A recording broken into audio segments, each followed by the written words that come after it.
Imagine you find a $100 bill on the sidewalk. Nice, a little jolt of happiness.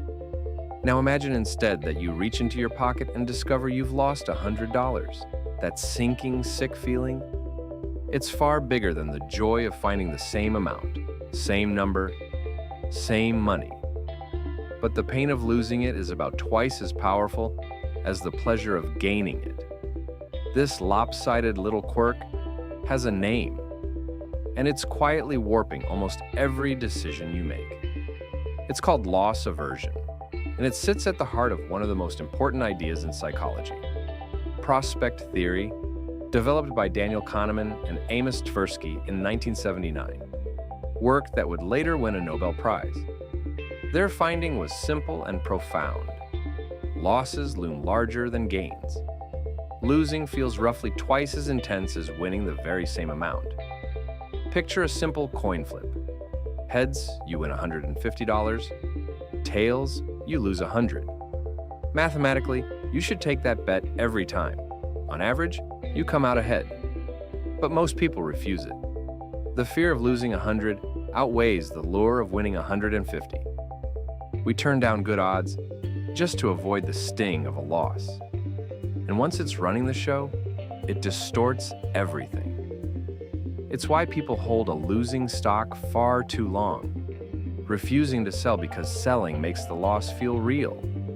It's why we cling to a job we've outgrown rather than risk a leap. It shows up as the endowment effect. The moment something is yours, you value it more, demanding a higher price to give it up than you'd ever have paid to get it. And it's why marketers wield phrases like, only two left and don't miss out, because the fear of losing out drives you harder than the hope of gaining ever could. So why is our wiring so lopsided? The roots are ancient. For most of human history, a loss could be lethal. Lose your food, your shelter, your standing in the group, and you might not survive the winter. An extra bit of gain was nice, but rarely urgent. So evolution tuned the brain into a loss detector, an alarm that screams far louder for threats than it ever cheers for rewards. It's the same reason a single insult can drown out 10 compliments, and one possible failure can freeze you in place despite a dozen reasons to go.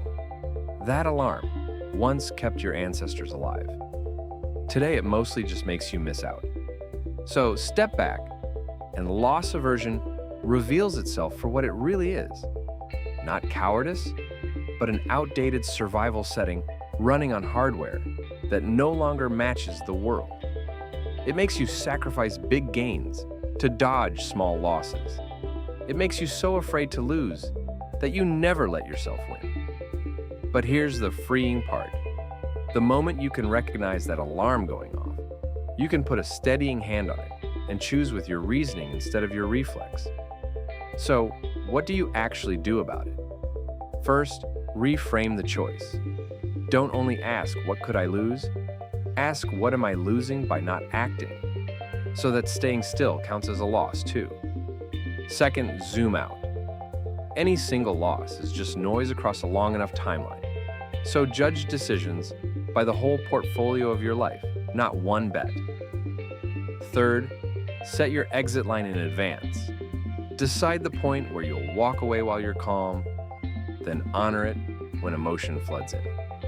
Fourth, notice fear-based marketing for what it is, and refuse to let a countdown clock think for you.